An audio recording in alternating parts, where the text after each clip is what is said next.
En la primavera del 2009, el profesor John King de la Universidad de Westminster publicó un libro de 900 páginas titulado The Life and Death of Democracy, la vida y la muerte de la democracia. El libro tuvo una acogida excelente por parte de los medios británicos, desde el Financial Times hasta The Guardian. El profesor King afirma en su libro que la democracia representativa no ha nacido aquí en Inglaterra, sino en España, en la ciudad de León, en las Cortes Leonesas de 1188. Nosotros hemos querido venir aquí a oírlo de su propia voz. In the history of democracy, the birth of Parliament was an event without precedent. A new kind of institution for handling power non-violently through representation. But where was it born? According to most observers, it was in England. Big Ben is its symbol. That it was a gift, an incomparable gift of the English to world civilization. In fact, the historical evidence is against that view, because it turns out that the first Parliament, a Cortes, happened in the spring of 1188 in the walled town of León in northern Spain, when King Alfonso IX drew together representatives of 3 estates to gather as the first ever Parliament in the world. El Reino de León tuvo el don institucional. La costumbre ancestral y la normativa romano-visigoda fueron creando un conjunto legislativo que alumbraba maneras democráticas. Sorprende saber que la inmensa mayoría de los fueros vascos son de inspiración leonesa a través del fuero de Logroño, que vuelca literalmente los enunciados del fuero de León de 1017.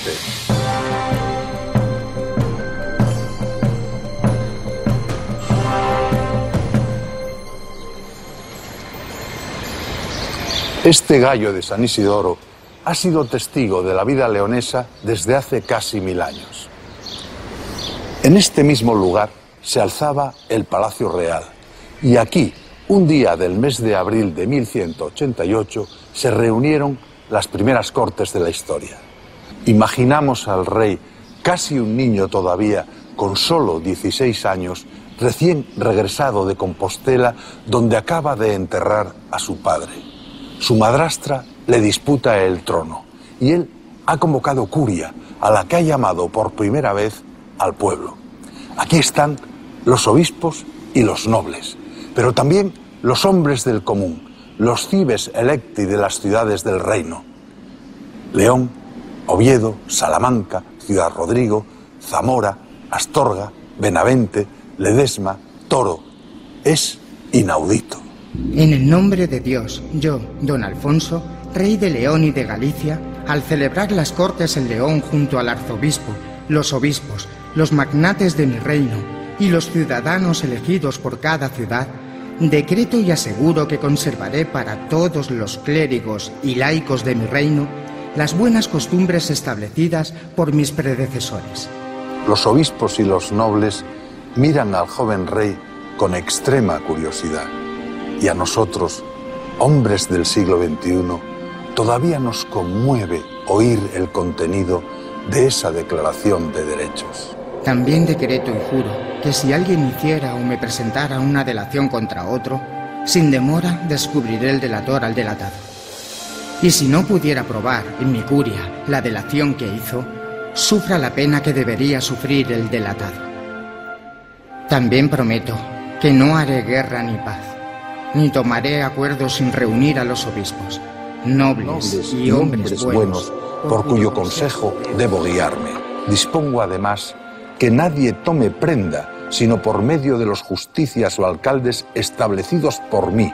Si alguno tomase prenda de otro modo, sea castigado como violento invasor. Decreto también que si algún juez negase justicia al querellante o la postergase maliciosamente y hasta el 3er día no aplicara el derecho, oblíguese a la justicia a pagar doblados al querellante tanto la cuantía de la demanda como los gastos.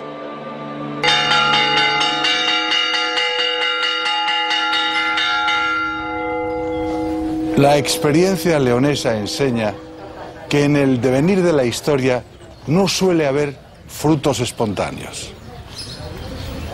Un concejo abierto es una reunión de vecinos convocada a campana tañida, donde cada individuo se representa a sí mismo votando a mano alzada. La democracia, contrariamente a lo que se cree, no necesita de una especial retórica, sea esta lírica o épica. Basta con una buena porción de sentido común, aunque se exprese ásperamente. Lo tuyo y lo mío, tu persona y la mía, han de tener la misma protección. La democracia son intereses sujetos a la ley. Vamos a votar, votos a favor.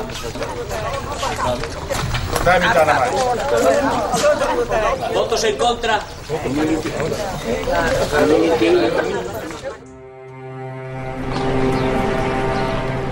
Alfonso IX no solo otorgó la llamada Carta Magna leonesa. En sus 42 años de reinado fundó la Universidad de Salamanca, primera de España, que vinculó a Santiago de Compostela. Fundó la ciudad de La Coruña. Otorgó fuero a Tui, a Llanes y a otras localidades de Galicia, Asturias y León.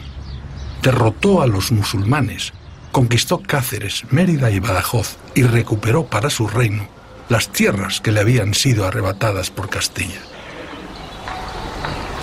En las Cortes de Benavente de 1202 se fijan los principios y derechos económicos del reino y sus habitantes, antecedente de los presupuestos generales del Estado, que más tarde se extendería a toda Europa.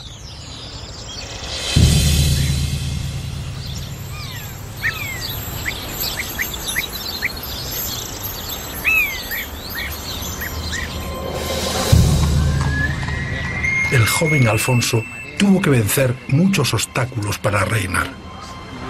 Su madrastra, Urraca Lope de Haro, hija del señor de Vizcaya, con intención de arrebatarle la corona para su propio hijo, llegó a enemistarle con su padre, Fernando II. De niño sufrió una sospechosa enfermedad que le dejó temporalmente ciego, y cuando peor lo tenía, huyendo hacia Portugal de las intrigas de su madrastra, supo de la muerte súbita de su padre en Benavente. Volvió rápidamente a León y se hizo coronar en febrero de 1188 con solo 16 años. Inmediatamente convocó a Cortes. Alfonso fue un rey niño de los que, según expresión de los cronistas al referirse a sus antepasados, no sabía descansar. Y aquí, tan lejos de su patria, sufrió sus mayores derrotas. 4 papas, contemporáneos de sus 42 años de reinado, que llevaban curiosamente el ordinal III, Clemente III, Celestino III, Inocencio III y Honorio III, pusieron en graves dificultades su reinado. Fue repetidas veces excomulgado, bajo pretexto de la consanguinidad de sus matrimonios, sus 2 matrimonios legítimos, o por la alianza con los almohades, una alianza que había servido para reforzar sus débiles fronteras. La excomunión, acompañada del entredicho del reino, era un modo eficacísimo de hacer política. Al desvincular a los súbditos del deber de obediencia al soberano, ponía en grave desequilibrio a la gobernación. Pero no fue desde el Vaticano, sino aquí, desde este Palacio de Letrán, donde se emitieron los edictos de excomunión contra el rey leonés. Letrán era, durante el siglo XII, la residencia oficial de los papas, un palacio que mandó edificar Constantino en el siglo IV, que ha sufrido desde entonces varias reconstrucciones. Forzado así a separarse de su esposa Teresa de Portugal, de la que tenía 3 hijos, perdió las alianzas con el reino vecino y quedó más expuesto a la agresión de sus rivales. Obligado, pues, a una alianza con Castilla, tomó por esposa a doña Berenguela, la hija del rey castellano. Pero cuando ésta le hubo dado ya 5 hijos, otra pena de excomunión para él y de entredicho para el reino le fuerzan a renunciar una vez más a su matrimonio.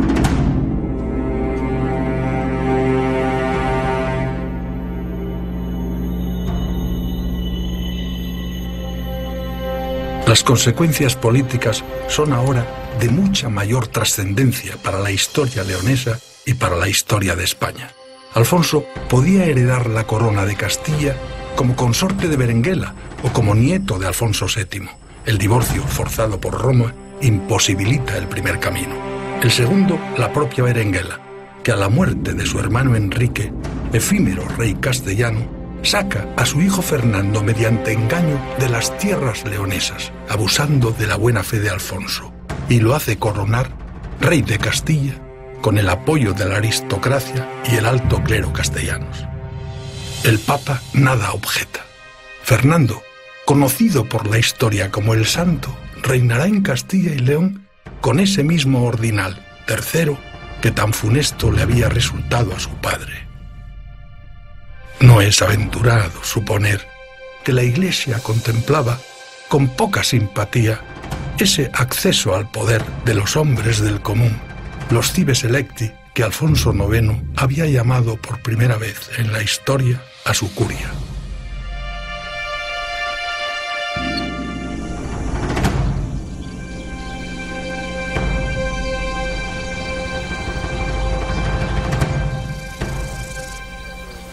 Sin raíces, el árbol no sería posible. León está en las raíces. Su savia no es otra que el legado que nos ha dejado el genio institucional de sus reyes y sus gentes. En el Reino de León nació la primera universidad de España. Se escribió el primer texto romance peninsular, La Noticia de Quesos, guardado en el archivo de la Catedral Leonesa. Nacieron los fueros y las cortes. Se escribieron las primeras crónicas de España. Se confeccionaron los beatos, disputados por los más importantes museos internacionales, como esta Biblia mozárabe que se conserva todavía en la Catedral de León, inspiradora en pleno siglo XX del Guernica de Picasso, la más famosa pintura del mundo.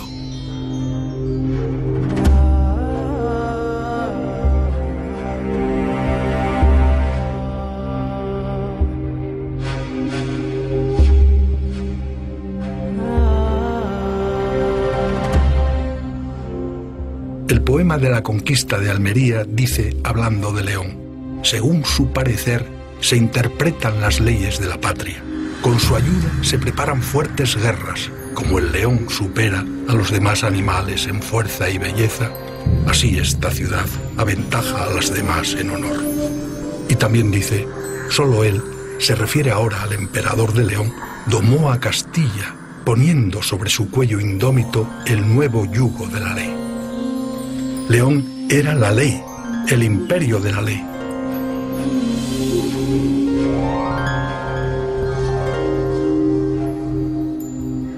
El reino de León, el reino asturleonés,